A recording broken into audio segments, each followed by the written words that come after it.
அனைவருக்கும் வணக்கம். Welcome to our channel. நாம் இந்த வீடியோவில் இன்ஜினியரிங் மெக்கானிக்ஸ் தான் பார்க்க போகிறோம்.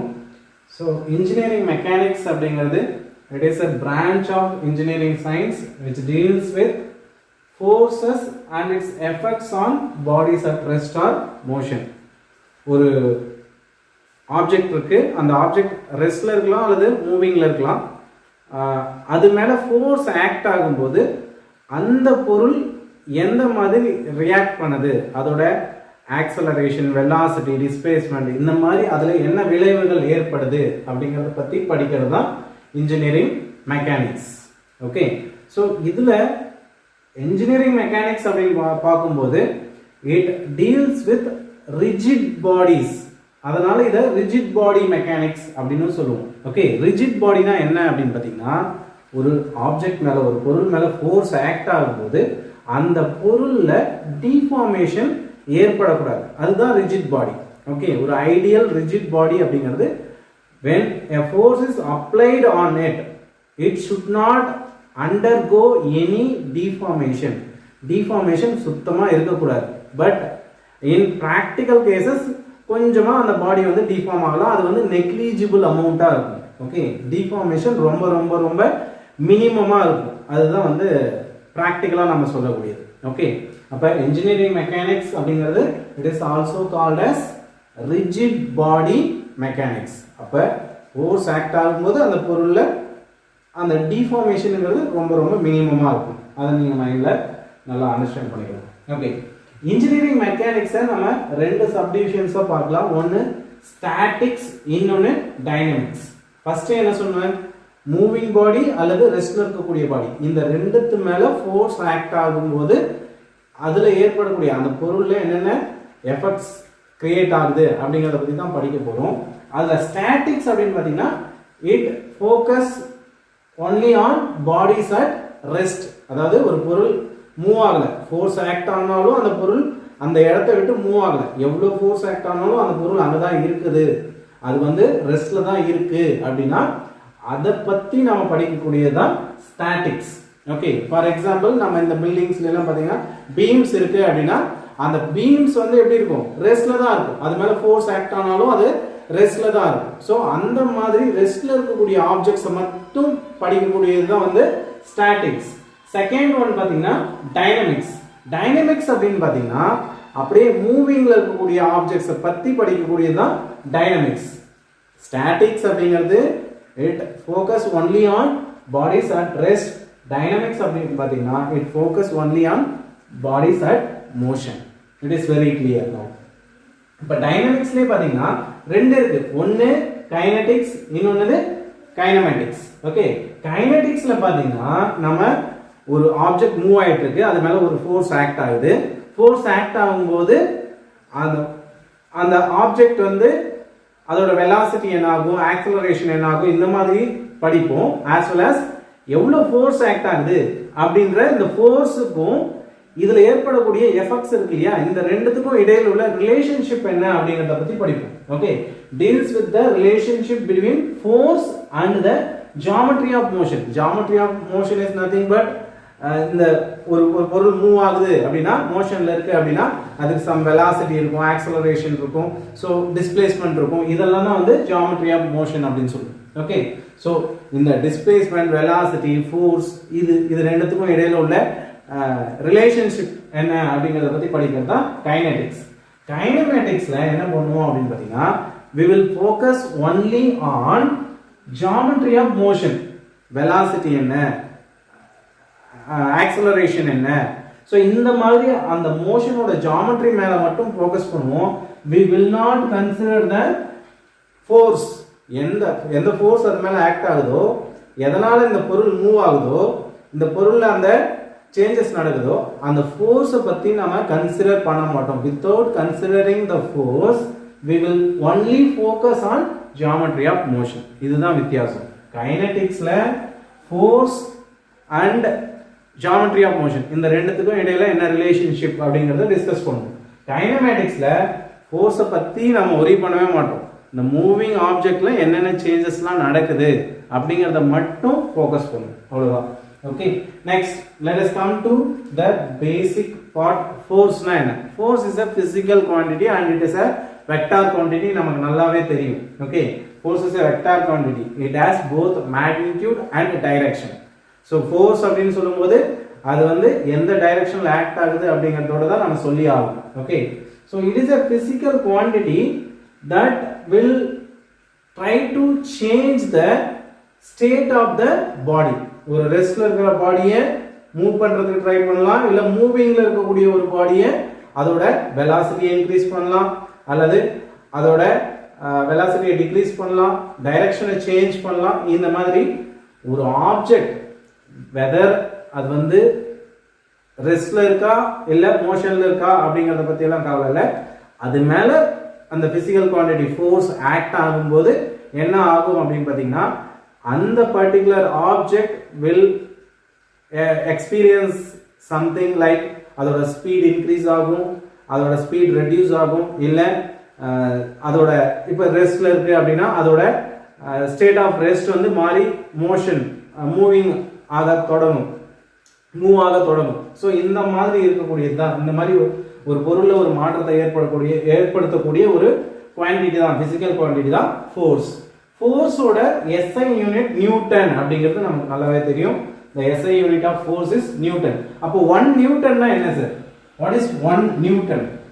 1 நியூட்டன் அப்படிங்கிறது ஒரு கிலோகிராம் மாஸ், ஒரு கிலோகிராம் மாஸை 1 மீட்டர் பர் செகண்ட் ஸ்கொயர் அப்படிங்கிற ஆக்சலரேஷன்ல மூவ் பண்றதுக்கான ஃபோர்ஸ் தான் 1 நியூட்டன். அப்ப Newton is equal to kilogram metre per second square. Is it clear? ஒரு கிலோகிராம் மாஸ், அதாவது என் கையில ஒரு கிலோ லைக் சம்திங் ஒரு கிலோ ஆப்பிள் இருக்குன்னு வச்சுக்கோங்க. அந்த ஆப்பிளை நான் 1 மீட்டர் பர் செகண்ட் ஸ்கொயர் அப்படிங்கிற ஆக்சலரேஷன்ல மூவ் பண்ணணும்னா எவ்வளவு ஃபோர்ஸ் கொடுக்கணுமோ அதுதான் வந்து 1 நியூட்டன். ஓகே, இன் சிஜிஎஸ் யூனிட் ஃபோர்ஸ்க்கு சிஜிஎஸ் யூனிட் பாத்தீங்கன்னா டைன் அப்படின்னு சொல்லுவாங்க. சிஜிஎஸ் யூனிட் என்ன? டைன். ஓகே, இந்த டைனுக்கும் நியூட்டனுக்கும் உள்ள ரிலேஷன்ஷிப் பாத்தீங்கன்னா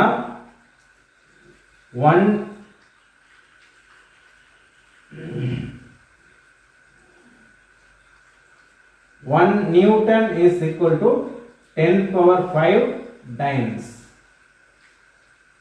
So this is the relationship between Newton and dyne. Okay, அதே போல பாத்தீங்கன்னா கிலோகிராம் ஃபோர்ஸ்னா என்னன்னு தெரிஞ்சுக்கணும் நம்ம. Kilogram force, okay, kgf. Kilogram ஃபோர்ஸ்னா ஒண்ணும் இல்ல, 1 கிலோகிராம் இருக்கக்கூடிய ஒரு பொருளை எடுத்துக்கணும். சரியா?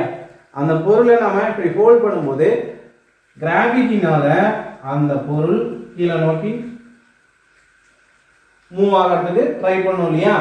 இப்போ இந்த ஃபோர்ஸ் தான் வந்து 1 கிலோகிராம் ஃபோர்ஸ் அப்படின்னு சொல்றோம். Okay, 1 kilogram force. 1 கிலோகிராமோட ஃபோர்ஸ் எவ்வளவு இருக்கும் அப்படின்னு பாத்தீங்கன்னா 1 kilogram into gravity 9.81 metre per second square. Okay, இது 1 kilogram metre per second square போட்டீங்கன்னா ஃபோர்ஸ் கிடைச்சது. Okay, which is equal to 9.81 newton. 1 kilogram force is equal to 9.81 newton. The next thing, parameters to define a force. ஒரு ஃபோர்ஸை define பண்றதுக்கு நமக்கு என்னென்ன parameters தேவை அப்படிங்கிறது தான். First one is magnitude. அந்த ஃபோர்ஸோட அளவு என்ன? Like 10 Newton, 20 Newton. ஸோ அளவு, ஃபோர்ஸோட அளவு. நெக்ஸ்ட் வந்து டைரக்ஷன்.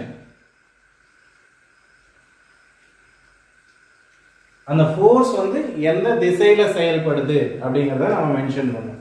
ஃபார் எக்ஸாம்பிள், ஒரு ஃபோர்ஸ் இந்த டைரக்ஷன்ல செயல்படுது அப்படின்னா இன்னொரு ஃபோர்ஸ் இந்த டைரக்ஷன்ல செயல்படுது அப்படின்னா இப்போ இந்த ஃபோர்ஸோட டைரக்ஷனை நாம வித் ரெஸ்பெக்ட் டு இந்த ஃபோர்ஸ் F1 அப்படிங்கிற ஃபோர்ஸ், F2 அப்படிங்கிற force, with respect to F1 F2 அப்படிங்கிற ஃபோர்ஸோட டைரக்ஷன் பாத்தீங்கன்னா தீட்டா அப்படின்னு மென்ஷன் பண்ணுவோம். ஜெனரலா வந்து நாம இங்க டைரக்ஷனை வந்து தீட்டா அப்படின்னு தான் மென்ஷன் பண்ணுவோம், ஆங்கிளா தான் மென்ஷன் பண்ணுவோம். ஓகே, ஸோ இப்போ இந்த F1ங்கற ஃபோர்ஸ் ஹரிசாண்டல் ஆக்சிஸை பொறுத்த வரைக்கும் 0 டிகிரி 0 தீட்டாவோட வேல்யூ 0 டிகிரி தான். ஓகே, ஹரிசாண்டல் ஆக்சிஸை பொறுத்து F1 ஓட டைரக்ஷன் நம்ம மென்ஷன் பண்றோம் அப்படினா. ஓகே, இதுக்கு ஆப்போசிட்ல இப்போ F3 அப்படிங்கற ஃபோர்ஸ் ஆக்ட் ஆகுதுன்னு வெச்சுக்கோங்க. இப்போ F3 ஓட டைரக்ஷன் கேட்டினா F3 ஓட டைரக்ஷன் வந்து 180 டிகிரி. தீட்டாவோட value 180 degree. Okay, so second thing we need the direction. எந்த திசையில அந்த force வந்து செயல்படுது. Third one, point of application அப்படினு சொல்லுவாங்க. POA, point of application. So நாம இந்த மாதிரி ஒரு ஆப்ஜெக்ட் எடுக்கிறோம். இந்த ஆப்ஜெக்ட் மேல அந்த force எந்த பாயிண்ட்ல செயல்படுது. நான் ஒவ்வொரு விரலை வச்சு இங்க தள்ளுறேன் அப்படினா அப்ப இந்த இடத்துல தான் அந்த ஃபோர்ஸ் செயல்படுது. this is the point of application. ஒருவேளை நான் இந்த இடத்துல ஒரு கயிறு கட்டி இப்படி இழுக்கிறேன் அப்படினா இந்த ஆப்ஜெக்ட்ல பாயிண்ட் ஆஃப் அப்ளிகேஷன் இந்த இடம். நான் இந்த பக்கம் கயிறு கட்டி இழுக்கும்போது பாயிண்ட் ஆஃப் அப்ளிகேஷன் ஃபோர்ஸோட பாயிண்ட் ஆஃப் அப்ளிகேஷன் இந்த இடம். ஓகே, ஒருவேளை நான் ஒரு என்னோட விரலை வச்சோ இல்ல கையை வச்சோ இப்படி தள்ளுறேன் அப்படினா பாயிண்ட் ஆஃப் அப்ளிகேஷன் இங்க. Okay, this is called point of application. Fourth one is line of action அப்படினு சொல்லுவாங்க. line of action. Okay, line of action அப்படிங்கிறது இப்போ இந்த ஃபோர்ஸ் ஆக்ட் ஆகுதுன்னா இதுதான் line of action. அந்த ஃபோர்ஸ்க்கு அதே லைன்ல நம்ம எந்த இடத்துல நம்ம எவ்வளவு தூரத்துக்கு லைன் வரைஞ்சாலும் இந்த ஃபோர்ஸோட லைன் ஆஃப் ஆக்ஷன் இதுதான். Okay, so these four things are required to define a force. One is magnitude, second one is direction, third one is point of application, fourth one is line of action. Okay, next representation of a force. ஒரு force நம்ம எப்படி represent பண்ணுவோம்? by using arrowheads. இந்த மாதிரி தான் represent பண்ணுவோம். Okay, ஒரு force represent பண்றது இந்த மாதிரி தான் represent பண்ணுவோம். நேம் பண்றது generally F அப்படினு நேம் பண்ணுவோம். Okay, so this is the representation of a force. Next, what are the types of forces? System of forces அப்படினு சொல்லுவாங்க. Okay, system of forces.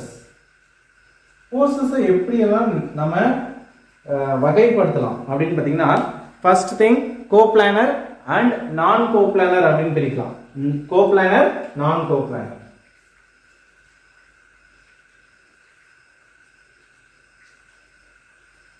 coplanar forces. Second one, non coplanar forces.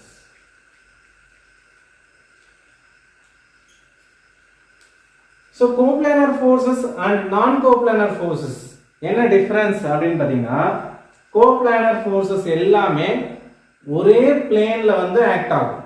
For example இந்த board நமக்கு ஒரு 2D plane.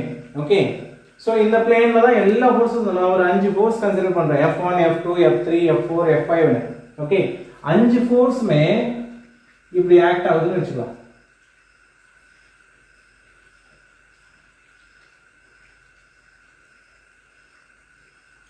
F1, F2, F3, F4, F5. இந்த 5 forces சேர்ந்தது system of forces அப்படினு சொல்லுவோம்.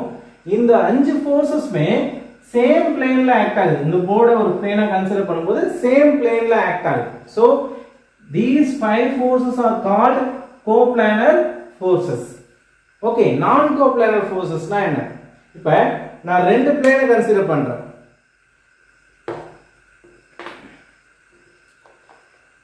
இந்த பாக்ஸ் எடுத்துக்கலாம்.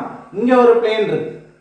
ஓகே, இப்போ இங்க ஒரு பிளேன் இருக்கு, இல்ல இங்க ஒரு பிளேன் இருக்கு, இதுக்கு ஆப்போசிட்டா parallel-ஆ இங்க ஒரு பிளேன் இருக்கு. அப்ப இங்க ஒரு ஃபோர்ஸ் செயல்படுது. இந்த மாதிரி இங்க ஒரு ஃபோர்ஸ், இந்த பிளேன்ல ஒரு ஃபோர்ஸ் செயல்படுது. இங்க இப்படி ஒரு ஃபோர்ஸ் செயல்படுது. இந்த பிளேன்ல இங்க ஒரு ஃபோர்ஸ் செயல்படுது. ஓகே, இந்த ரெண்டு ஃபோர்ஸும் சிஸ்டம் ஆஃப் ஃபோர்ஸஸ் கன்சிடர் பண்ணும்போது இந்த ரெண்டு ஃபோர்ஸஸும் என்ன ஃபோர்ஸஸ் அப்படினு பாத்தீங்கன்னா நான் கோப்ளானர் ஃபோர்ஸஸ். பிகாஸ் இந்த ஃபர்ஸ்ட் ஃபோர்ஸ் F1 அப்படிங்கிற ஃபோர்ஸ் இந்த பிளேன்லயும் F2 அப்படிங்கிற ஃபோர்ஸ் இந்த ஆப்போசிட் பிளேன்லயும் செயல்படுது. ஓகே, சோ என்னதான் இந்த ரெண்டும் parallel planes இருந்தாலுமே they are different planes. ரெண்டும் வேற வேற planes. அந்த மாதிரி வேற வேற planesல செயல்படக்கூடிய forces நாம கன்சிடர் பண்ணும்போது that is called non coplanar forces. அப்ப system of forcesல coplanar forcesனா என்னன்னு தெரிஞ்சுக்கணும், non coplanar forcesனா என்னன்னு தெரிஞ்சுக்கணும். அடுத்தது இது தவிர்த்து இது மேஜரா நம்ம வந்து system of forces ரெண்டா வந்து வகைப்படுத்துறோம். ஓகே, அது தவிர்த்து இன்னும் இருக்கு parallel forces. parallel forcesனா என்ன, ஒரு ஃபோர்ஸும் இன்னொரு ஃபோர்ஸும் இந்த மாதிரி parallel-ஆ இருந்துச்சுன்னா that is parallel forces அப்படினு சொல்லலாம். சரியா? சோ parallel forces பொறுத்த வரைக்கும் எல்லா ஃபோர்ஸஸும் நாம எத்தனை ஃபோர்ஸ் கன்சிடர் பண்றோமோ எல்லாமே ஒண்ணுக்கு ஒண்ணு எப்படி இருக்கணும், parallel-ஆ இருக்கணும். ஓகே, இப்போ இந்த நாலு ஃபோர்ஸஸும் நாம கன்சிடர் பண்ணும்போது நாலு ஃபோர்ஸஸும் பாத்தீங்கன்னா F1 F2 F3 F4 நாலு ஃபோர்ஸும் ஒண்ணோட ஒண்ணு parallel-ஆ இருக்கு. சோ டுகெதர் இது parallel system of forces நாம சொல்லலாம். இந்த நாலு ஃபோர்ஸஸும் ஒரே பிளேன்ல இருக்கு. அப்ப இத coplanar parallel forces நாம சொல்ல முடியும். coplanar parallel forces. ஓகே, அடுத்து பாத்தீங்கன்னா parallel பாத்துட்டோம். parallelலயே ரெண்டு ஃபோர்ஸ் இப்படி ஆக்ட் ஆகுதுன்னா சேம் டைரக்ஷன், அதோட லைன் ஆஃப் ஆக்ஷன் சேம் டைரக்ஷன்ல இருந்துச்சுன்னா that is called parallel like forces. இது வந்து like forces. அப்ப இன்னொன்னு unlike forces னு இருக்கு. unlike forces எது unlike forces அப்படினு பாத்தீங்கன்னா இந்த மாதிரி ஒண்ணுக்கு ஒண்ணு parallel-ஆ இருக்கும் but they act opposite to each other. ஒண்ணுக்கு ஒண்ணு எப்படி opposite directionல செயல்படும். that is called parallel but unlike forces. okay, coplanar non coplanar அடுத்து parallel, parallelல like forces unlike forces அப்படினு பார்க்கலாம். next வந்து collinear forces. collinear forces னா என்ன அப்படினு பாத்தீங்கன்னா I am considering three forces F1 F2 F3. இந்த மூணு ஃபோர்ஸஸோட லைன் ஆஃப் ஆக்ஷன் எப்படி இருக்குன்னு பாத்தீங்கன்னா சேமா இருக்கு. மூணு ஃபோர்ஸஸோட லைன் ஆஃப் ஆக்ஷனும் சேமா இருக்கு, ஒரே லைன்ல இருக்கு. சோ அந்த மாதிரி இருக்கக்கூடியதான் collinear forces அப்படினு சொல்றோம். லைன் ஆஃப் ஆக்ஷன் சேமா இருந்துச்சுன்னா that is called collinear forces. அடுத்து concurrent forces. concurrent forces. the concurrent forces என்ன அப்படினு பாத்தீங்கன்னா ஒரு பிளேன்ல ஆக்ட் ஆகக்கூடிய சிஸ்டம் ஆஃப் ஃபோர்சஸ் அதோட லைன் ஆஃப் ஆக்ஷன் எல்லாம் ஒரு காமன் பாயிண்ட்ல மீட் ஆச்சுன்னா that is called concurrent forces. நாம ஒரு மூணு ஃபோர்ஸ் இந்த மாதிரி கன்சிடர் பண்ணலாம்.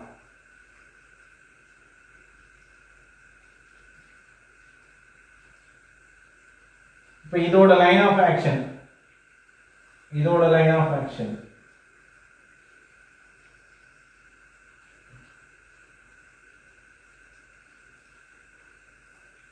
இந்த third ஃபோர்ஸோட லைன் ஆஃப் ஆக்ஷன், மூணு ஃபோர்ஸஸோட லைன் ஆஃப் ஆக்ஷனும் காமனா ஒரு பாயிண்ட்ல மீட் ஆகுது இல்லையா?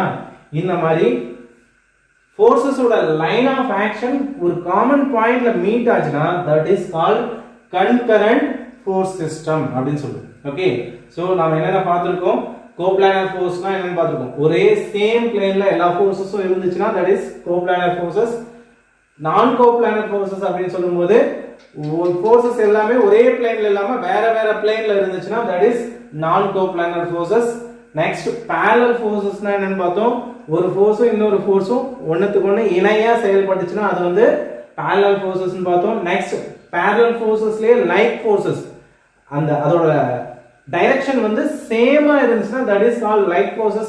அதோட டைரக்ஷன் எக்ஸாக்ட்லி ஆப்போசிட் டைரக்ஷன்ல இருந்துச்சுன்னா that is called unlike forces. and collinearனா லைன் ஆஃப் ஆக்ஷன் எல்லாமே சேமா இருந்துச்சுன்னா that is collinear forces. concurrent forces அப்படிங்கிறது அதோட லைன் ஆஃப் ஆக்ஷன்ஸ், அந்த எத்தனை ஃபோர்ஸஸ் நாம கன்சிடர் பண்றோமோ அந்த ஃபோர்ஸஸோட லைன் ஆஃப் ஆக்ஷன் எல்லாம் ஒரு காமன் பாயிண்ட்ல மீட் ஆச்சுன்னா that is concurrent force system. Okay, system of forces பொறுத்த வரைக்கும் இதெல்லாம் தெளிவா தெரிஞ்சா போதும் we can answer the question. Okay, என்ன question கேட்டாலும் நாம ஆன்சர் பண்ண முடியும். Okay, fine. Next நாம பார்க்க போறது resolution of force. ஒரு force நாம ரெண்டு காம்போனன்ட்டா resolve பண்ண முடியும். A force, any force can be resolved into two components. Okay, one is horizontal component, another one is vertical component. இந்த மாதிரி ஒரு force act ஆகுது. Let us consider this force F. இந்த force ஓட horizontal component, இந்த force ஓட vertical component. So நான் இங்க வரைஞ்சிருக்கிறதுலயே பாத்தீங்கன்னா இந்த horizontal component இந்த arrow mark முடியறவளும் கொஞ்சம் mismatch ஆகலாம். arrow mark முடியறவளும் vertical component பாத்தீங்கன்னா இந்த force முடியறவளும் அவ்வளவு அந்த range தான் இருக்கும் actually. Okay, so இப்போ horizontal axis இருக்கு இல்லையா, x axis, இந்த horizontal axis பொறுத்து இந்த angle theta அப்படினா இப்போ இந்த horizontal component, இந்த force ஓட horizontal component எனக்கு வேணும் அப்படினா நான் என்ன பண்ணனும், F அப்படிங்கற இந்த force cos theta வால மல்டிப்ளை பண்ணனும், அவ்வளவுதான். F into cos theta போட்டனா இந்த horizontal component எனக்கு கிடைச்சிரும். ஓகே, அதே போல இந்த பக்கம் இது vertical component. Okay, F into sin theta போட்டனா இந்த component கிடைச்சிரும்.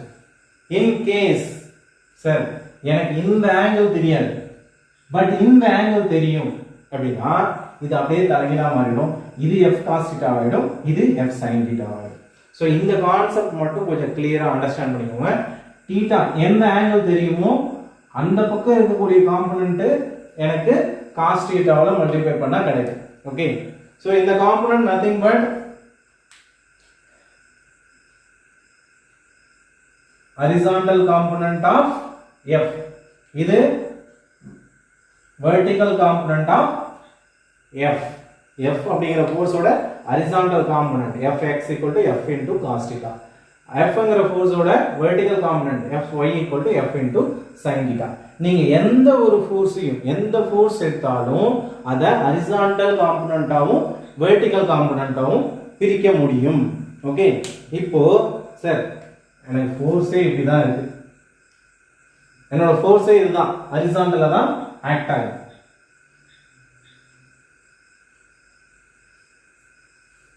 ஓகே, இப்போ இங்க θ என்ன, θ equal to 0 ன்னு வச்சுக்கலாமா. இப்போ ஹரிசாண்டல் காம்போனன்ட்க்கு எனக்கு ஃபார்முலா என்ன, F into cos θ, F into cos 0. Okay, cos 0 என்ன, cos 0 ஓட வேல்யூ 1. அப்ப எனக்கு ஆன்சர் என்ன கிடைக்கும், F. ஹரிசாண்டல் காம்போனன்ட் வந்து F, எனக்கு கிடைச்ச ஹரிசாண்டல் காம்போனன்ட் F.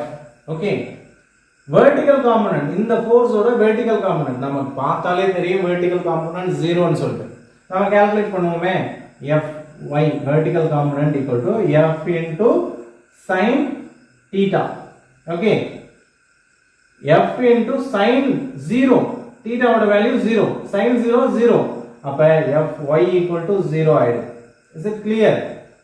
இப்போ யோசிச்சு பாருங்க, நாம எந்த ஃபோர்ஸா இருந்தாலும் ஹரிசாண்டல் காம்போனன்ட்டாவும் வெர்டிகல் காம்போனன்ட்டாவும் நம்ம அதை ரிசால்வ் பண்ண முடியும். That is called resolution of force அப்படின்னு சொல்றோம்.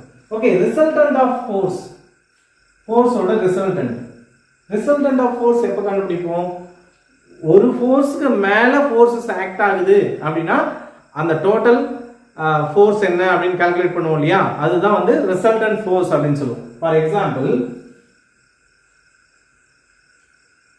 F1 அப்படிங்கிற ஃபோர்ஸ், இது F2 அப்படிங்கிற ஃபோர்ஸ், இந்த ரெண்டு ஃபோர்ஸும் ஒரு ஆப்ஜெக்ட் மேல ஆக்ட் ஆகுது.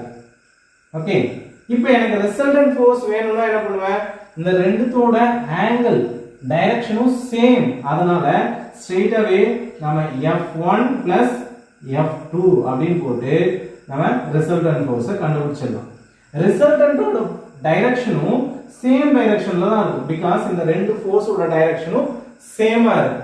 ஓகே, அதே போல இப்போ ஒருவேளை இந்த ஆப்ஜெக்ட் மேல ஒரு ஃபோர்ஸ் இந்த பக்கம் செயல்படுது, ஒரு ஃபோர்ஸ் இந்த பக்கம் செயல்படுது, எக்ஸாக்ட்லி ஆப்போசிட் டைரக்ஷன்ல செயல்படுது, லைன் ஆஃப் ஆக்ஷனும் சேமா இருக்குன்னு வச்சுக்கோங்க.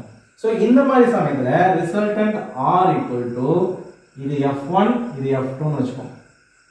F1 மைனஸ் F2 எது பெரிய ஃபோர்ஸோ அதுல இருந்து சின்ன ஃபோர்ஸை மைனஸ் பண்ணிட்டோம்னா நமக்கு ரிசல்டன்ட் ஃபோர்ஸ் கிடைச்சிடும். டைரக்ஷன் எதுவா இருக்கும், இந்த ரெண்டு ஃபோர்ஸ்ல எது ஹையர் மேக்னிட்யூட் இருக்கோ அந்த டைரக்ஷன்ல தான் அந்த பொருள் மூவ் ஆகும். ஓகே, அப்ப டைரக்ஷன் வந்து இப்போ F1 அதிகமா இருக்குன்னா டைரக்ஷன் ஆஃப் த ரிசல்டன்ட் இந்த டைரக்ஷன்ல தான் இருக்கும். ரிசல்டன்ட்டோட டைரக்ஷன் இதுவா தான் இருக்கும். ஓகே, சோ இப்போ ரிசல்டன்ட் அப்படிங்கிறது ஒட்டுமொத்த ஃபோர்ஸ், ஒரு பொருள் மேல ஆக்ட் ஆகக்கூடிய ஒட்டுமொத்த ஃபோர்ஸ் என்ன அப்படிங்கிறது ஒரு சிங்கிள் ஃபோர்ஸா கன்வெர்ட் பண்றது தான் ரிசல்டன்ட் ஃபோர்ஸ் அப்படின்னு சொல்லுவோம். ஓகே, ஒட்டுமொத்த எஃபெக்ட்டும் ஒரு சிங்கிள் ஃபோர்ஸா ஆக்ட் ஆச்சுன்னா எவ்வளவு அந்த எஃபெக்ட் கிரியேட் பண்ணுமோ அந்த சிங்கிள் ஃபோர்ஸ் தான் வந்து ரிசல்டன்ட் ஃபோர்ஸ். ஓகே, இப்போ ரெண்டு கன்கரண்ட் ஃபோர்ஸ் இருக்கு நமக்கு. ஓகே, ரெண்டு கன்கரண்ட் ஃபோர்ஸ், ஒரு ஃபோர்ஸ் இந்த டைரக்ஷன்ல ஆக்ட் ஆகுது, ஒரு ஃபோர்ஸ் இந்த டைரக்ஷன்ல ஆக்ட் ஆகுது. ரெண்டுத்துக்கும் இடையில உள்ள ஆங்கிள் தீட்டா. இது டூ கன்கரண்ட் ஃபோர்சஸ். ஏன் கன்கரண்ட் சொல்றோம், இதோட point of application line of action வந்து சிங்கிள் பாயிண்ட்ல மீட் ஆகுது. So it is called concurrent forces. Okay, இந்த கன்கரண்ட் ஃபோர்சஸ்க்கு நான் இப்போ என்ன பண்ணணும் அப்படின்னு பார்த்தீங்கன்னா ரிசல்டன்ட் கண்டுபிடிக்கணும். இதை எந்த ஒரு லாவோட அடிப்படையில் நம்ம கண்டுபிடிக்கலாம் அப்படின்னு பார்த்தீங்கன்னா it is called parallelogram law of forces அப்படின்னு சொல்லுவோம். Okay, parallelogram law of forces. இதை நம்ம ஒரு டயக்ராமா கன்வெர்ட் பண்ணும்போது நமக்கு ஒரு parallelogram கிடைக்கும். ஓகே, ஸோ எக்ஸாக்டா parallelogram மாதிரி இருக்கா இல்லை?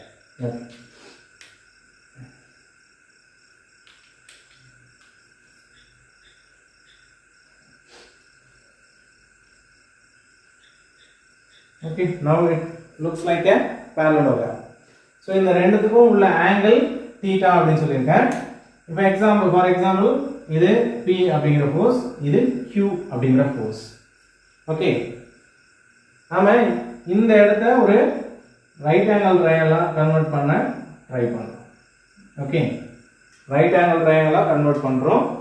இப்போ என்ன அப்படின்னா இந்த Q அப்படிங்கிற ஃபோர்ஸ், இந்த Q ஃபோர்ஸ் இருக்கு இல்லையா, Q அப்படிங்கிற ஃபோர்ஸ் இப்படி செயல்படுது.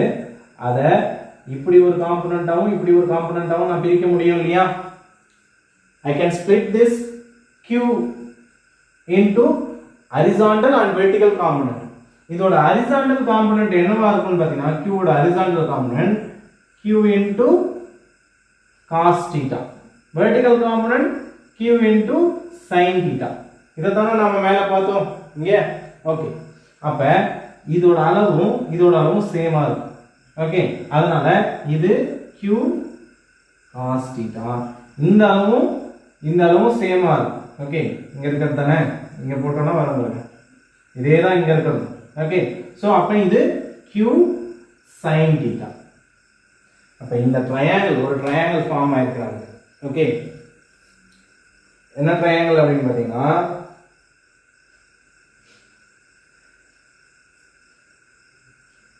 இந்த ஆங்கிள் தீட்டாவா. ஓகே, இது A B C D அப்படின்னு வச்சுக்கோங்க. ஓகே, நேமிங் நான் தான் பண்ணியிருக்கேன். இப்போ இந்த ட்ரையாங்கிள் ABC ட்ரையாங்கிள் எடுத்துக்கோங்களேன். ABC ட்ரையாங்கிள்ல இதுதான் ரிசல்டன்ட், இது வந்து ரிசல்டன்ட். எனக்கு ரிசல்டன்ட் தான் வேணும். ரிசல்டன்ட் வேணும்னா அக்கார்டிங் டு trigonometry யூஸ் பண்ணீங்கன்னா ஹைபோட்டனஸ்ங்கிறது கர்ணம், hypotenuse square equal to sides ஸ்கொயரோட சம்மேஷன். சைட்ஸ் பாருங்க, இது P இது Q cos theta, ரெண்டுத்தையும் ஆட் பண்ணணும். P plus Q cos theta whole square plus Q sin theta whole square.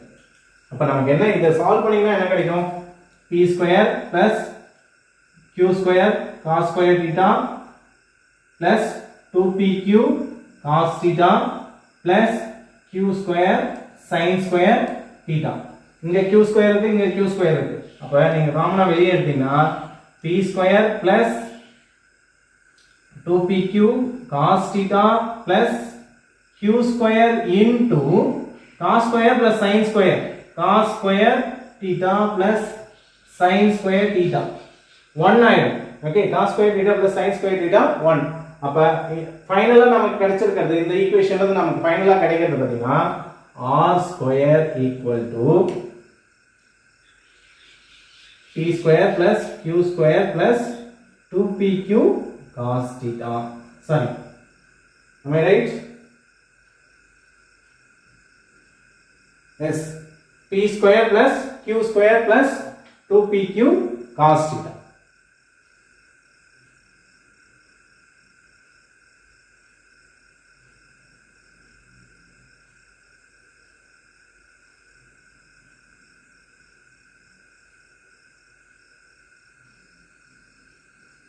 Okay, so இப்போ எனக்கு தேவை r resultant மட்டும்.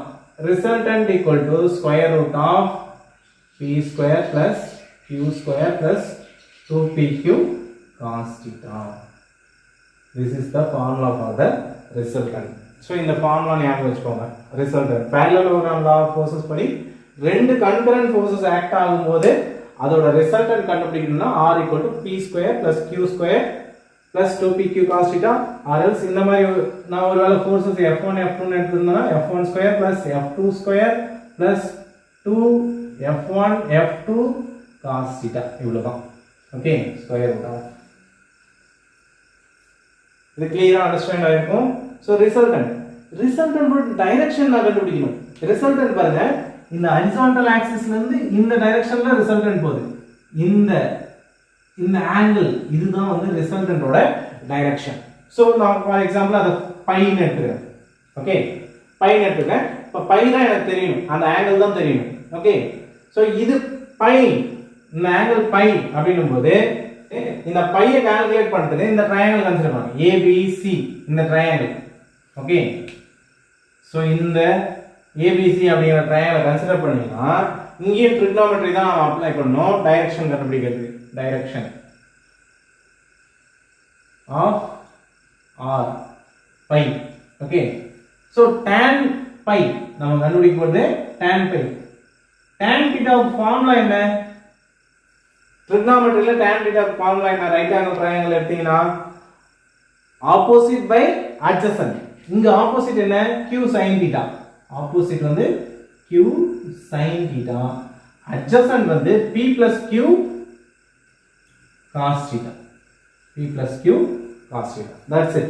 இப்போ pi வேணும்னா pi is equal to tan inverse q sin theta divided by p plus q cos theta. So இந்த formula ஞாபகம் வச்சுக்கோங்க. Okay, q sin theta by p plus q cos theta. நான் ஒருவேளை f1 f2 அப்படிங்கிற force எடுத்ததுன்னா pi equal to tan inverse f2 sin theta divided by f1 plus f2 cos theta. This is the formula. Okay, இது வந்து parallelogram law of forces அதை பயன்படுத்தி நம்ம resultant and ரிசல்டன்டோட direction கண்டுபிடிக்கான formula பார்த்துருக்கோம். Okay, so இதை தவிர்த்து we have triangle law of forces இருக்கு and polygon law of forces இருக்கு. triangle law of forces பொறுத்த வரைக்கும் சொல்லலாம், இந்த மாதிரி ஒரு ட்ரையாங்கிளோட ரெண்டு சைட்ஸா ஃபோர்ஸஸ் எடுக்கிறோம் அப்படின்னா இந்த ட்ரையாங்கிளோட தேர்ட் சைடு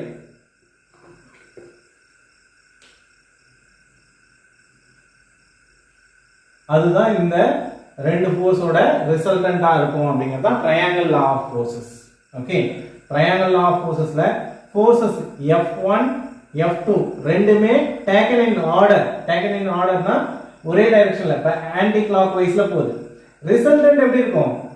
ஆப்போசிட் ஆர்டர்ல இருக்கும். இந்த ரெண்டு ஃபோர்ஸஸ்க்கும் ஆப்போசிட் ஆர்டர்ல இருக்கும், கிளாக் வைஸ்ல இருக்கு. ஓகே, So இத அண்டர்ஸ்டாண்ட் பண்ணிக்கோங்க. So according to triangle law of forces, when two forces can be represented as the sides of a triangle, two sides of a triangle taken in order, then the resultant will be the closing side of the triangle taken in opposite order. Okay, so இத remember பண்ணிக்கோங்க. Then same polygon law of forces இதேதான். Okay, நம்ம ஒரு நாலு force எடுத்துக்கிறோம்னு வெச்சுக்கோங்க. அந்த நாலு force F1 F2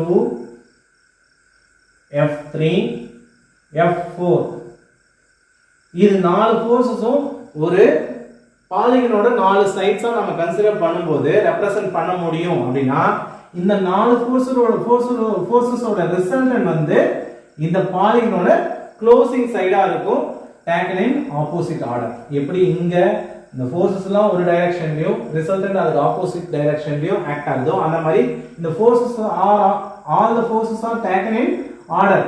அப்படியே வரிசையா எல்லாமே ஆன்டி கிளாக் வைஸ்ல இருக்கு, ரிசல்டன்ட் மட்டும் கிளாக் வைஸ்ல. Okay, so when the forces are represented as the sides of a polygon taken in order, the resultant will be the closing side of the polygon taken in reverse order. இதுதான் வந்து polygon law of forces. So resultant force கண்டுபிடிக்கிறதுக்கு நம்ம நிறைய methods பார்த்திருக்கோம். ஒன்னு parallelogram law of forces, triangle law of forces and polygon law of forces. இதெல்லாம் base பண்ணி we can expect some questions. Okay, the next topic is Lami's theorem.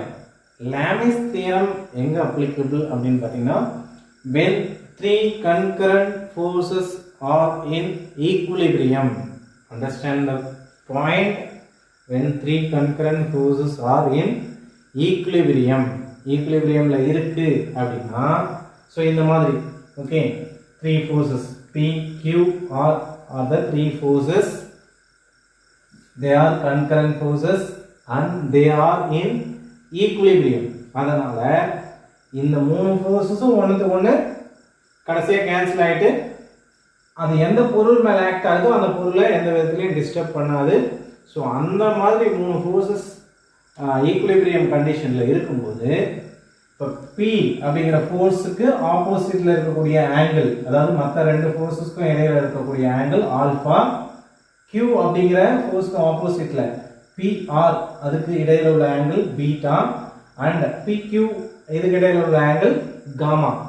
So according to Lami's theorem, P by sine of the angle between the other two forces, P அப்படிங்கிற force and sine of the angle between the other two forces, இந்த ரெண்டுத்துக்கும் இடையில உள்ள ratio always constant அப்படினு சொல்றாரு. That means which is equal to Q by sine beta, which is equal to R by sine gamma. This is called Lami's theorem. Lami's theorem is applicable for three forces, concurrent forces which are in equilibrium. Okay, so the ratio between one of the forces and the sine of the angle between the other two forces always remains constant. இதுதான் வந்து Lami's theorem ஓட statement. and அதுக்கான relationship இதுதான். P by sin alpha is equal to Q by sin beta is equal to R by sin gamma. இந்த ஃபிகரை வச்சு எழுதியிருக்கேன். ஒருவேளை இதுல ஆங்கிள்ஸ் மாறுது அப்படின்னா நீங்க அதை வச்சு தான் அந்த ஃபிகர்ல என்ன ஆங்கிள் இருக்கோ அதை வச்சு தான் நம்ம ரிலேஷன்ஷிப் எழுதணும். Okay, so Lami's theorem over. Then principle of transmissibility of forces. Principle of transmissibility of forces அப்படின்னு பாத்தீங்கன்னா இப்போ இங்க F அப்படிங்கிற ஒரு ஃபோர்ஸ் ஆக்ட் ஆகுது ஒரு பொருள் மேல. இது மேல இதோட பாயிண்ட் ஆஃப் அப்ளிகேஷன் இதுதான். இப்போ இந்த பொருள் மேல இந்த ஃபோர்ஸ் கொடுக்கும்போது இந்த பொருள் ஒரு குறிப்பிட்ட வெலாசிட்டியில மூவ் ஆகுதுன்னு வச்சுக்கலாம். அதுதான் இந்த பொருள் மேல ஏற்படக்கூடிய விளைவு, எஃபெக்ட். ஓகே, நான் இதே ஃபோர்ஸை இங்க இருந்து எடுத்துட்டு அதே லைன் ஆஃப் ஆக்ஷன்ல இங்க கொண்டு வந்து நான் கொடுக்குறேன்.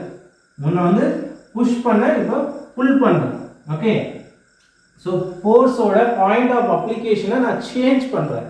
சேஞ்ச் பண்ணும்போது நான் வேற எங்கேயோ இங்கே கொண்டு வந்து வைக்கல, இங்கே கொண்டு வந்து வைக்கல, அதே லைன் ஆஃப் ஆக்ஷனில் சேஞ்ச் பண்ணுறேன். இப்படி சேஞ்ச் பண்ணும்போதும் இது இந்த ஃபோர்ஸ் வந்து இந்த பொருள் மேலே ஏற்படுத்தக்கூடிய அந்த விளைவில் எந்த மாற்றத்தையும் கொடுக்காது அப்படிங்கிறது தான் principle of transmissibility of forces.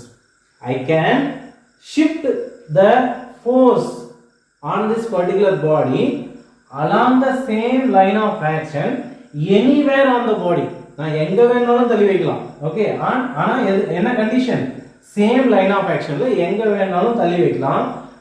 By doing so, it will not affect the net effect produced on the body. Okay, without changing the effect அப்படிங்கிறது தான் concept. Okay, I can shift this force along the same line of action anywhere on the body without affecting the effect. Okay, the net effect on the body. Okay, so this is called principle of transmissibility of forces. Next வந்து நாம கப்பல் என்ன அப்படிங்கறது பார்க்கலாம். கப்பல்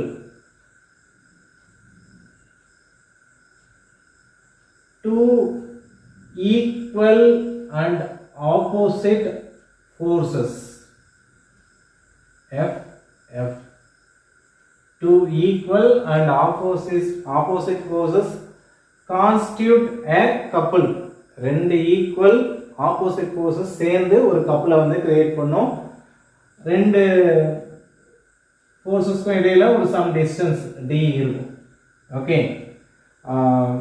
இப்போ பார்த்தீங்கன்னா நம்ம ஒரு கார் ஸ்டீரிங்கை திருப்பும்போது அங்கே ஒரு கப்பல் ஆக்ட் ஆகும். ஓகே, ஒரு பாட்டிலோட கேப்பை நம்ம ஓப்பன் பண்ணும்போது அங்கே ஒரு கப்பல் ஆக்ட் ஆகும். தட் இஸ் கால்டு கப்பல். ஒரு கப்பலுக்கு தேவை ரெண்டு equal and opposite forces. So moment of a couple அப்படின்னு பார்த்தீங்கன்னா மூமெண்ட் அப்படிங்கிறது டார்க் தான். Okay, so moment of a couple m is equal to force into distance. One of the force into the distance between the two forces. அப்போ force ஓட unit newton, distance ஓட unit metre. அப்போ moment ஓட unit அப்படின்னு பார்த்தீங்கன்னா newton metre. Okay, so that's it. கப்பலை பொறுத்த வரைக்கும் இது தெரிஞ்சுக்கிட்டீங்கன்னா போதும். கப்பல் எங்கே ஆக்ட் ஆகும், எந்த மாதிரி இடத்துல கப்பல் ஆக்ட் ஆகும் அப்படிங்கிறது தெரிஞ்சுக்கிட்டா போதும். Based on the couple and moment, நம்ம Varignon's theorem ஒன்று படிப்போம். Varignon's theorem. Varignon's theorem என்ன ஸ்டேட் பண்ணுது அப்படின்னு பார்த்தீங்கன்னா, இந்த மாதிரி ஒரு பொருள் மேல ஒரு ஃபோர்ஸ், ரெண்டு ஃபோர்ஸ், மூணு ஃபோர்ஸ், இந்த மாதிரி F1 F2 F3 அப்படிங்கிற ஃபோர்ஸஸ் செயல்படுது. நான் இந்த ஒரு பாயிண்ட்டை பொறுத்து மூமெண்ட் வந்து கால்குலேட் பண்றேன். அப்ப இந்த டிஸ்டன்ஸ், இந்த டிஸ்டன்ஸ், இந்த டிஸ்டன்ஸ், எனக்கு டோட்டல் மூமெண்ட் வேணும்னா இத d1 d2 d3 ன்னு வச்சுக்கிறேன். Total moment m equal to F1 into d1 plus F2 into d2 plus F3 into d3 போட்டேன்னா எனக்கு டோட்டல் மூமெண்ட் கிடைக்கும்.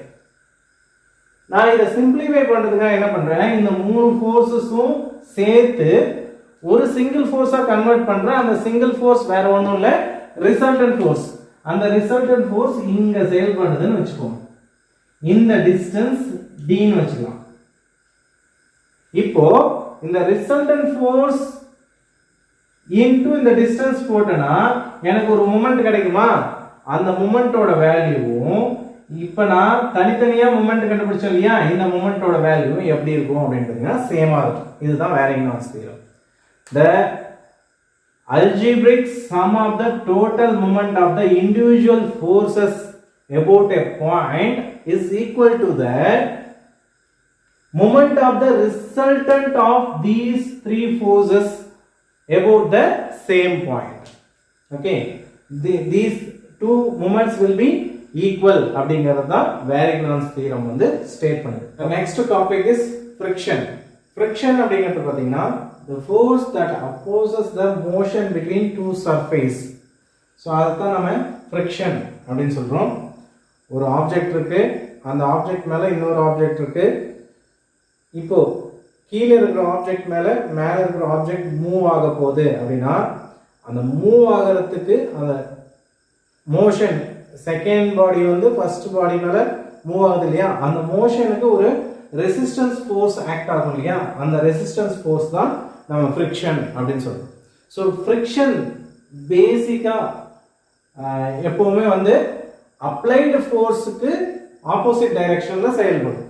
ஓகே, இப்போ என் கை மேலே இந்த பென் இருக்கு, இதை நான் மூவ் பண்றதுக்கு ஃபோர்ஸ் இப்படி கொடுக்குறேன் அப்படின்னா நான் ஃபோர்ஸ் இந்த டைரக்ஷன்ல கொடுக்குறேன், ஃப்ரிக்ஷனல் ஃபோர்ஸ் அதுக்கு ஆப்போசிட் டைரக்ஷன்ல ஆக்ட் ஆகும். Okay, friction force always acts opposite in direction to the applied force direction. Okay, next வந்து factors that affect the friction. ஃப்ரிக்ஷனை அஃபெக்ட் பண்ணக்கூடிய ஃபேக்டர்ஸ் என்னென்ன அப்படிங்கிறது பார்த்துக்கலாம். சர்ஃபேஸ் ரஃப்னஸ், சர்ஃபேஸ் டெக்ஸ்சர், மெட்டீரியலோட டைப், நார்மல் ஃபோர்ஸ், இந்த normal force and temperature, lubrication, இந்த மாதிரியான விஷயங்கள் ஃப்ரிக்ஷனை அஃபெக்ட் பண்ணும். சர்ஃபேஸோட ரஃப்னஸ் என்ன, சர்ஃபேஸோட டெக்ஸ்சர் என்ன, மெட்டீரியல் என்ன type of material, and normal force எவ்வளோ ஆக்ட் ஆகுது, and then temperature and lubrication. These things will affect the friction. Okay, next mechanism of friction. Mechanism of friction அப்படின்னு பார்த்தீங்கன்னா ரெண்டு கான்டாக்ட் சர்ஃபேஸ் இருக்குன்னு வச்சுக்கோங்க. அதுல ரஃப்னஸ், சர்ஃபேஸ் ரஃப்னஸ்னு ஒன்று இருக்கும் இந்த மாதிரி.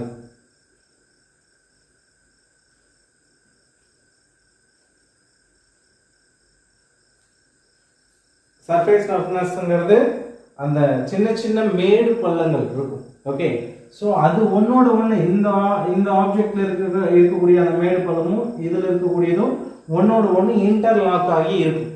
சரியா, அந்த மாதிரி இன்டர்லாக் ஆகி இருக்கும்போது நம்ம ஒரு பொருளை மேலே இருக்கிற பொருளை மூவ் பண்ண ட்ரை பண்ணும்போது ஒரு ரெசிஸ்டன்ஸ் ஃபோர்ஸ் கிரியேட் ஆகுது. அந்த ரெசிஸ்டன்ஸ் ஃபோர்ஸ் தான் ஃப்ரிக்ஷன். அப்போ நார்மலா மெக்கானிசம் ஆஃப் ஃப்ரிக்ஷன்ல என்ன சொல்ல வரும் அப்படின்னு பார்த்தீங்கன்னா friction is primarily because of roughness.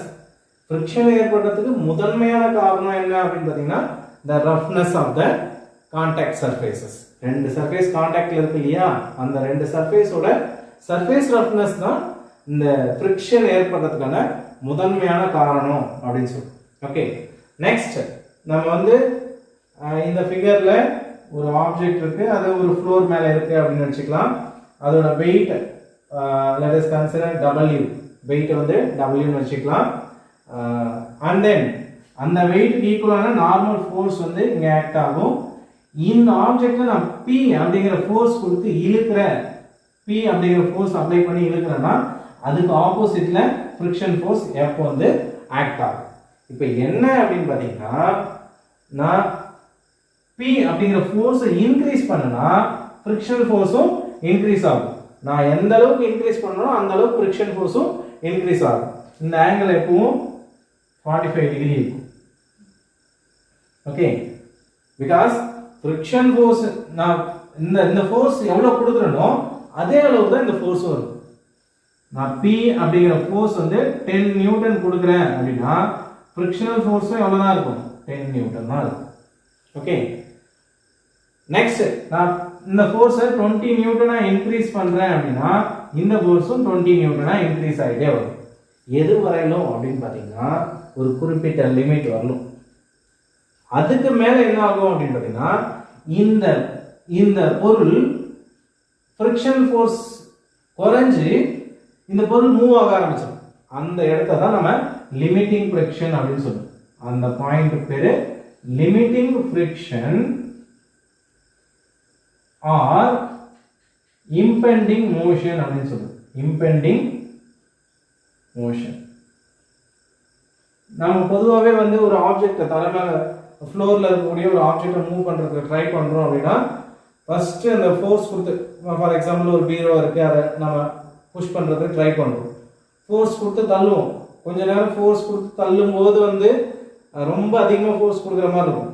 அந்த பொருள் மூவ் ஆக ஆரம்பிக்கிற அந்த சமயத்தில் பார்த்தீங்கன்னா கொஞ்சம் நம்ம கொடுக்கக்கூடிய ஃபோர்ஸ் குறைஞ்ச மாதிரி ஒரு ஃபீல் ஆகும். ஓகே, ஸோ அந்த இடம் தான் வந்து limiting friction or impending motion அப்படின்னு சொல்கிறோம். அதுக்கு மேலே இந்த ஃப்ரிக்ஷனல் ஃபோர்ஸ் என்ன ஆகாது, இன்க்ரீஸ் ஆகாது.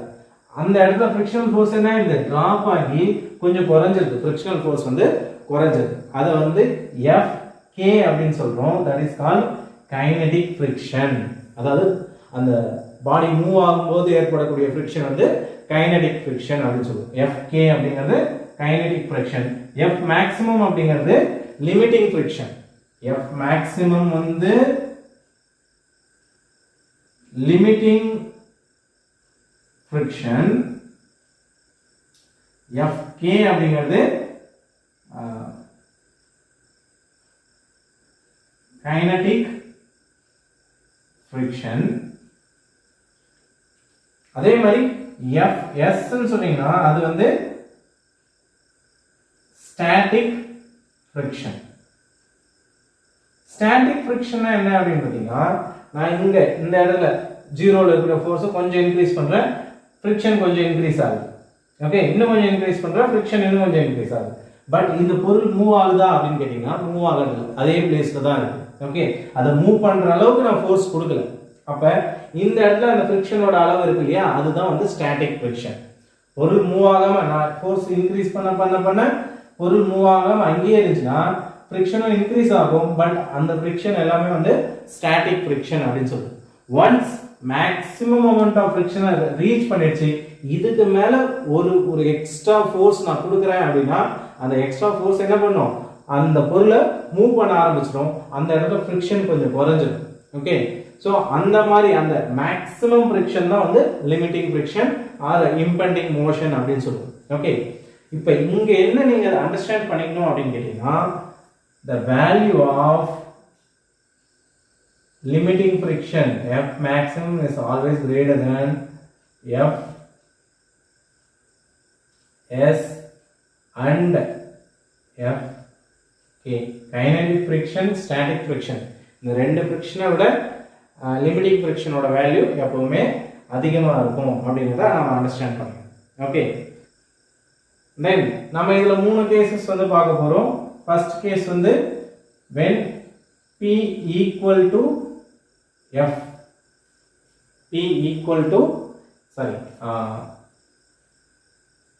P less than F maximum, which means F less than F maximum. இந்த கண்டிஷன் என்ன அப்படின்னு பார்த்தீங்கன்னா ஸ்டாட்டிக் ஃப்ரிக்ஷன் அப்படிங்கிற கண்டிஷன். ஓகே, ஸோ பாடி வந்து மூவ் ஆகல, ஸ்டேஷனரியா இருக்கு அப்படிங்கிறது சரியா, static condition. when F equals to F maximum, இந்த கண்டிஷன் வந்து இம்பெண்டிங் மோஷன். இந்த பொருள் வந்து மூவ் ஆகிறதுக்கு ரெடியா இருக்கு அப்படின்றது அர்த்தம். Okay, when F greater than F maximum, மொத்தம் 3 கேஸ். First case வந்து F smaller than F maximum, second case F equal to F max, third case வந்து F less greater than F maximum. இப்படி ஒரு கண்டிஷன் பாசிபிளா அப்படின்னு கேட்டீங்கன்னா no, it is impossible. Okay, இந்த condition வந்து impossible. இப்படி ஒரு கண்டிஷன் வந்து இருக்கவே இருக்காது, இது எக்ஸிஸ்ட் ஆகாது. Okay, F always less than F maximum அப்படிங்கறத நாம முன்னாடியே பார்த்தோம். ஓகே, சோ இது என்ன கண்டிஷன் அப்படின்னு பார்த்தீங்கன்னா, இந்த இடத்துல பொருள் வந்து மூவ் ஆக ஆரம்பிச்சிருச்சு. இப்போ வந்து கைனடிக் இல்ல, அந்த பொருள் வந்து மோஷன்ல இருக்கு அப்படின்னு அர்த்தம். Okay, that's it. இந்த 3 கேஸும் அண்டர்ஸ்டாண்ட் பண்ணிக்கோங்க. நெக்ஸ்ட் டாபிக் அப்படின்னு பார்த்தீங்கன்னா laws of friction. Frictional force always acts tangential to the contact surface. இதுதான் கான்டாக்ட் சர்ஃபேஸ். கான்டாக்ட் சர்ஃபேஸ்க்கு டான்ஜென்ஷியலா தான் எப்பவுமே ஃப்ரிக்ஷனல் ஃபோர்ஸ் வந்து ஆக்ட் ஆகும். ரெண்டாவது விஷயம், frictional force is independent of area of contact or speed. அந்த ஆப்ஜெக்ட் இப்போ ஒரு ஆப்ஜெக்ட்னால ஒரு ஆப்ஜெக்ட் மூவ் ஆகுது அப்படின்னா அது எவ்வளோ வேகத்தில் மூவ் ஆகுது அப்படிங்கிறதாலையோ இல்லை கான்டாக்ட் சர்ஃபேஸோட ஏரியா எவ்வளோ இருக்கு அப்படிங்கிறத பொறுத்து ஃப்ரிக்ஷனல் ஃபோர்ஸ் இருக்காது. It is independent of area of contact and speed. Okay, third one is limiting frictional force F max is directly proportional to normal reaction. இந்த நார்மல் ரியாக்ஷன் இருக்கு இல்லையா, இந்த நார்மல் ரியாக்ஷனுக்கு ப்ரொபோர்ஷனலா தான் F மேக்ஸிமமோட வேல்யூ இருக்கும். அதுக்கான relationship என்ன அப்படின்னு பார்த்தீங்கன்னா F max is equal to mu s into normal reaction. mu s அப்படிங்கிறது coefficient of friction for static equilibrium. Okay, static condition la coefficient of friction. அதுவே mu k அப்படினு போடுனா coefficient of dynamic friction அப்படி சொல்லுவோம். mu s is coefficient of static friction, mu k is coefficient of dynamic friction. இந்த ஒரு relationship நீங்க ஞாபகம் வச்சுக்கணும். mu s is always greater than mu k. Coefficient of dynamic friction, coefficient of kinetic friction is always less than that of coefficient of static friction.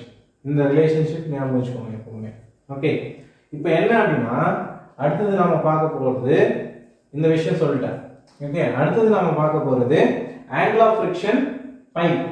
Okay, angle of friction அப்படிங்கிறது பார்த்தீங்கன்னா இந்த normal ரியாக்ஷனுக்கும் இந்த resultant ஃபோர்ஸ்க்கும் இடையில உள்ள angle தான் angle of friction அப்படின்னு சொல்லுவோம். Okay, இங்க நார்மல் ரியாக்ஷன் என்ன இருக்கு, F மேக்ஸிமம் அதாவது லிமிட்டிங் ஃபிரிக்ஷன் F இருக்கு, இந்த ரெண்டுத்துக்குமான ரிசல்டன்ட் ஃபோர்ஸ் தான் R அப்படின்னு சொல்லுவோம்.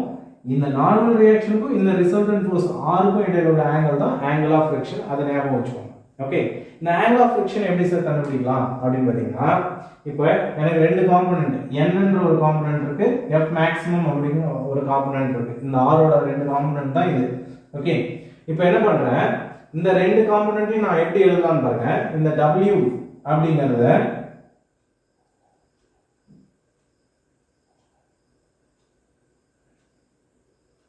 இந்த Rங்கறத நான் என்ன எழுதலாம், இங்க பை இருக்கா, R க்கு பதிலா R ஓட இந்த காம்போனன்ட். ஓகே, சரி, R ஓட இந்த காம்போனன்ட் n தானே, n is equal to R into resolution of forces use பண்ணி R into cos phi எழுதலாமா. அதே போல F maximum நான் என்ன எழுதலாம், F max equal to R into sin phi.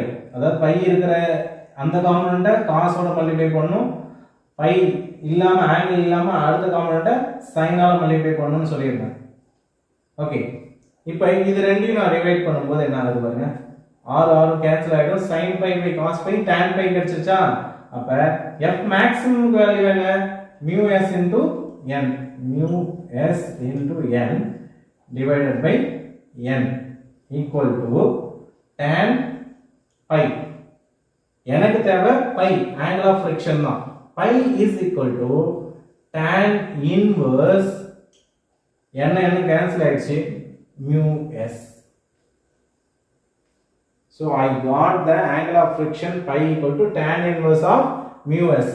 எனக்கு coefficient of static friction தெரிஞ்சதுனா போதும், I can find out the angle of friction. Next thing, angle of repose. Angle of reposeங்கிறது என்ன அப்படின்னு பார்த்தீங்கன்னா, ஒரு inclined surface மேல நான் ஒரு ஆப்ஜெக்ட் வைக்கும்போது the minimum angle at which the object starts sliding on the inclined plane. நான் இப்போ ஃபர்ஸ்ட் வந்து இந்த ஆங்கிள் வந்து கம்மியா இருக்குன்னு வச்சுக்கலாம், அப்படியே கொஞ்சம் கொஞ்சமா inclined planeோட ஆங்கிளை இன்க்ரீஸ் பண்ணிட்டே போறேன்.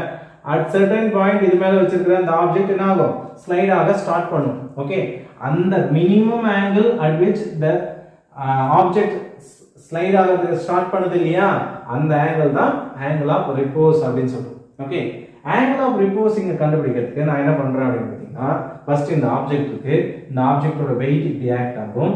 ஓகே, இந்த நார்மல் ஃபோர்ஸ் இப்படி ஆக்ட் ஆகும், அந்த ஆப்ஜெக்ட்க்கு பெர்பெண்டிகுலரா எப்பவுமே நார்மல் ஃபோர்ஸ் பெர்பெண்டிகுலரா தான் ஆக்ட் ஆகும். ஓகே, and இந்த frictional limiting frictional force F maximum டேஞ்சென்ஷியலாக தான் ஆக்ட் ஆகும். அதுவும் நம்ம இந்த லாஸ் ஆஃப் ஃப்ரிக்ஷனில் பார்த்துருக்கோம். ஓகே, இப்படி ஆக்ட் ஆகுது. இப்போ இந்த ஆங்கிள் தீட்டா தான் எனக்கு ஆங்கிள் ஆஃப் ரிப்போஸ். இதை கண்டுபிடிக்கிறதுக்கு நான் இப்போ இந்த ஸ்லைட் ஆகுதுன்னா இது ஒரு ஃபோர்ஸில் ஆக்ட் ஆகும் இல்லையா, அது P அப்படின்னு வச்சுக்கோங்க. ஓகே, இப்போ இந்த ஃபோர்ஸை இந்த W அப்படிங்கிற இந்த ஃபோர்ஸ் இருக்கு இல்லையா, இதை ரெண்டு காம்பனண்டா பிரிக்கிறேன். இந்த W இங்க செயல்படுதுன்னு வச்சுக்கோங்க. ரெண்டு காம்பனண்ட், இப்படி ஒரு காம்பனண்ட், இப்படி ஒரு காம்பனண்டா பிரிக்கிறேன். இங்க இதுதான் தீட்டா, இது தீட்டா அப்படின்னா இங்க இதுதான் தீட்டா. அப்ப இந்த காம்பனண்ட் இருக்கு இல்லையா, இது W cos தீட்டா, இந்த காம்பனண்ட் W sin தீட்டா இல்லையா. அப்ப இந்த W cos தீட்டான்றதுக்கு ஆப்போசிட்ல தான் நார்மல் ரியாக்ஷன் ஆக்ட் ஆகுது. அதே மாதிரி இந்த F மேக்ஸிமம் அப்படிங்கிறதுக்கு ஆப்போசிட்டா தான் W sin தீட்டா வந்து ஆக்ட் ஆகுது. அப்ப F maximum is equal to W sin theta, N equal to W cos theta. இப்போ இது ரெண்டையும் நான் என்ன பண்றேன், ரேஷியோ கண்டுபிடிக்கிறேன். W கேன்சல் ஆயிடும், tan தீட்டா கிடைக்கும். இங்க F மேக்ஸிமம் பதிலா நான் என்ன பண்ணலாம், mu s into n divided by n equal to tan theta. எனக்கு தேவை theta, angle of repose. அப்ப which gives theta equal to tan inverse n cancel ஆயிடுச்சு mu s. So இங்க angle of friction கண்டுபிடிச்சோம் tan inverse mu s. இங்க angle of repose கண்டுபிடிச்சோம் tan theta equal to tan inverse mu s. அப்ப ரெண்டுமே ஈக்குவலா இருக்காங்க. Always angle of friction is equal to angle of repose. எப்பவுமே angle of frictionம் angle of reposeம் சேமா தான் இருக்கும் அப்படிங்கிற இந்த ரிலேஷன்ஷிப் வந்து தெரிஞ்சுக்கணும். So with this we conclude friction.